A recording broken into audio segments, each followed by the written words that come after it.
Hello students, welcome back to road to defence alpha batch of NDA. And students, my name is Santosh Shekhawat. मैं आपको यहाँ पे explain कर रही हूँ मैथ्स का पोर्शन एनडीए का। And students, in my previous class I have explained you about matrices and about the concept of some properties of matrices जो है वो हमने सॉल्व किया था। Some types of matrices I have already explain. So today I will explain you what is determinant and its properties, and then I will explain you singular and non singular matrix, right.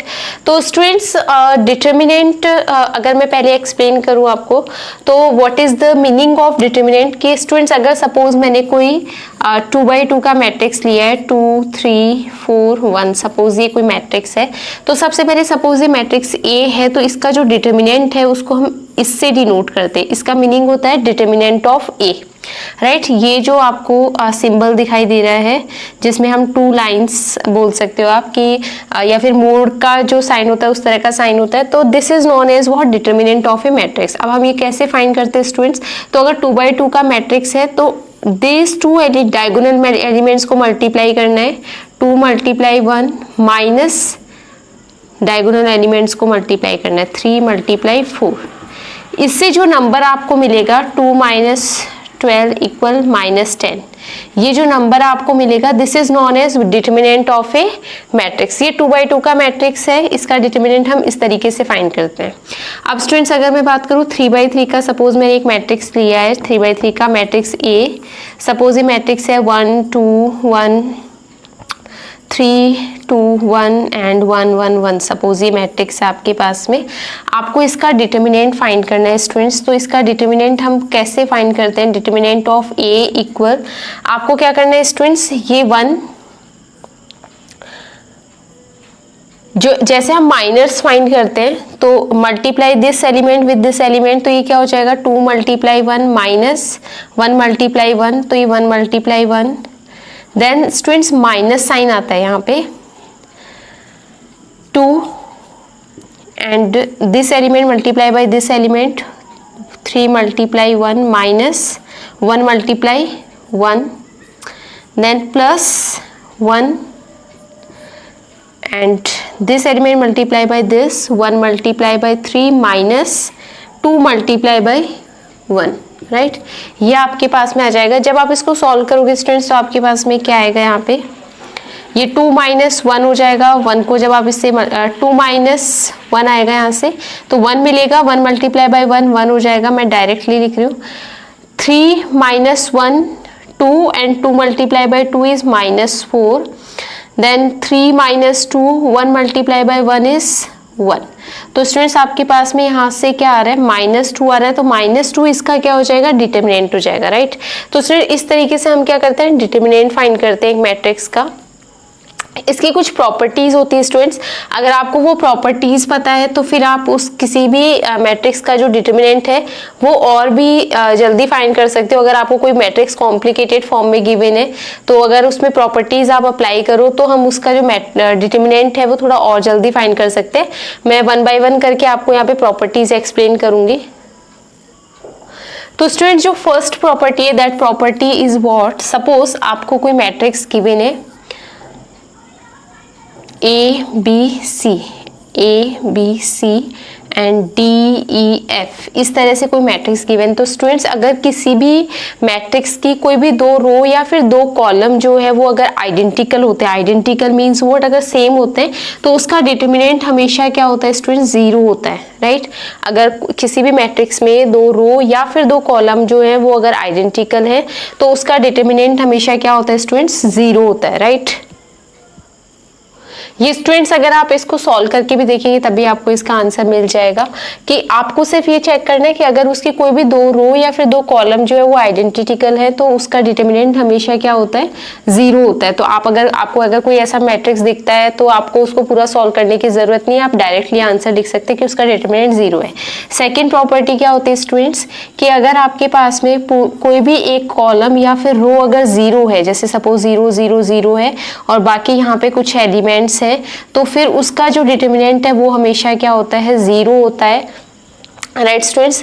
इसके अलावा students, अगर आपके पास में suppose कोई matrix ऐसे given है कि alpha plus a beta plus b and gamma plus c, and यहाँ पे आपको सपोज 1 2 3 और 2 1 4 कुछ गिवन है, राइट।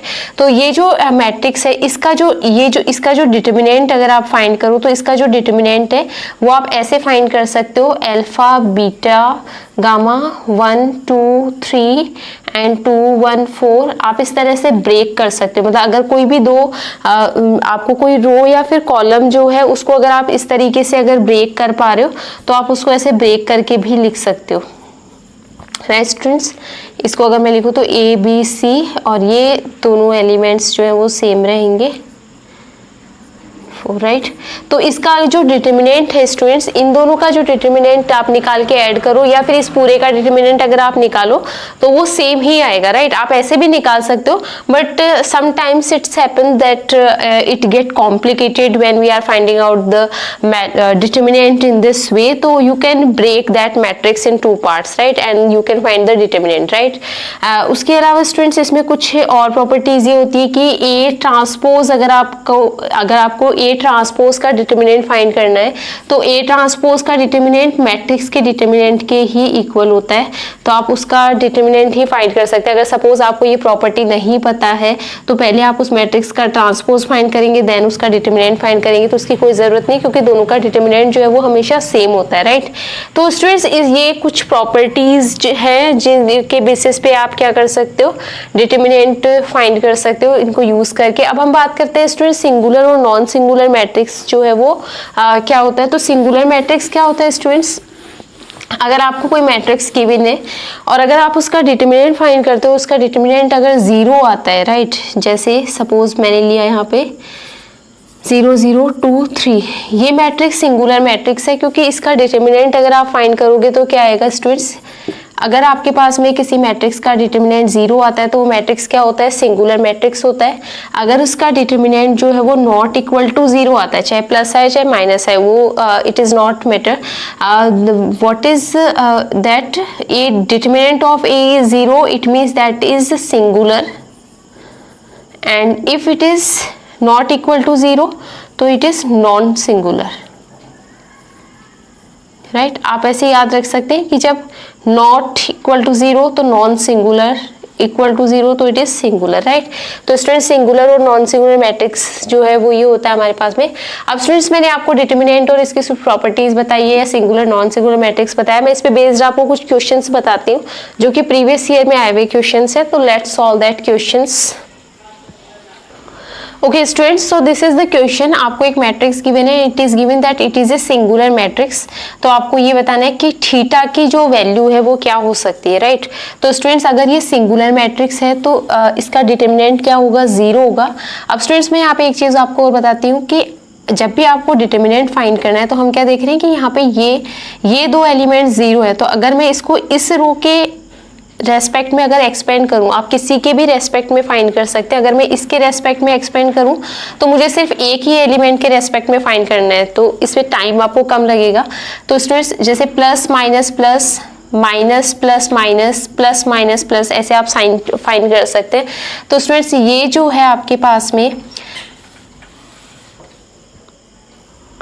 तो स्टूडेंट्स मैं आपको एक चीज और बताना चाहती हूँ कि आप डिटर्मिनेंट जो है वो किसी भी रो या कॉलम के रेस्पेक्ट में फाइंड कर सकते हैं। जैसे मैंने आपको जो क्वेश्चंस अभी बताए थे तो मैंने सिर्फ फर्स्ट रो के रेस्पेक्ट में ही एक्सपेंड किया था, तो आपको जैसे ये रो के रेस्पेक्ट में फाइंड ना करके आप अगर इसके रेस्पेक्ट में फाइंड करेंगे तो क्योंकि ये दो एलिमेंट तो ऑलरेडी 0 है तो इनसे जो प्रोडक्ट होके आएगा वो एलिमेंट तो 0 ही हो जाएगा, तो आपको ज्यादा कैलकुलेशन नहीं करनी पड़ेगी, राइट।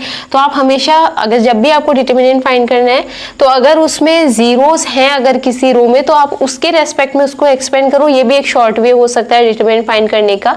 अदरवाइज अगर आप इस पे रेस्पेक्ट में करोगे तो आपको सबको वैसे उसमें भी ज्यादा टाइम नहीं लगेगा, तो इट्स अप टू यू, आप जैसे भी करना चाहते हैं। तो मैं आपको इसके रेस्पेक्ट में बताना चाहती हूँ, तो अगर मैं इसके रेस्पेक्ट में करती हूँ तो ये जब इसके रेस्पेक्ट में करोगे तो ये जो भी आए ये तो 0 हो ही जाएगा स्टूडेंट्स, ठीक है। प्लस इसके रेस्पेक्ट में भी जो एलिमेंट आएगा वो भी क्या होगा, 0 होगा। अब बात करते हैं हम इसकी +1 के रेस्पेक्ट में क्या आ रहा है, तो 1 ये कॉलम आपको छोड़ना है, ये रो आपको छोड़नी है, तो क्रॉस मल्टीप्लाई करना है, राइट। तो कॉस थीटा को कॉस थीटा से मल्टीप्लाई किया तो cos square theta minus sine square theta, right. इसकी वैल्यू क्या होनी चाहिए 0।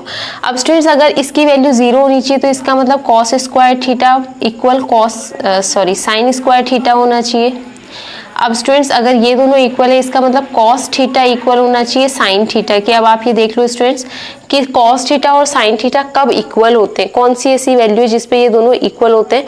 तो स्टूडेंट आई थिंक कि थीटा π/4 पे 45 पे ये दोनों इक्वल होते हैं। तो थीटा की वैल्यू जो है वो जो ऑप्शन हमें गिवन है उसमें π/4 हो जाएगा, क्योंकि अगर आप बाकी ऑप्शंस लगा के देखेंगे तो उस पे किसी पे इक्वल नहीं आएगा, 45 पे ये क्या होता है इक्वल होता है। तो ये आपके पास में क्या हो जाएगा, करेक्ट आंसर हो जाएगा। तो आप ऐसे क्विकली क्वेश्चंस कर सकते हैं, right. So thank you very much students for watching me. And students आज मैंने आपको कुछ कॉन्सेप्ट बताए हैं और एक मैंने आपको क्वेश्चन करवाया। अपनी नेक्स्ट क्लास में मैं आपको सिर्फ क्वेश्चंस करवाऊंगी, क्योंकि मैंने आपको जो डिटर्मिनेंट का कॉन्सेप्ट है या मैट्रिक्स का जो भी कॉन्सेप्ट है वो आपको एक्सप्लेन कर दिया है।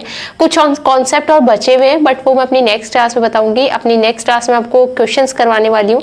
सो प्लीज़ बने रहिए मेरे साथ में and watch my previous classes also. And if you have not subscribed our channel then subscribe it. So again, thank you very much for watching me.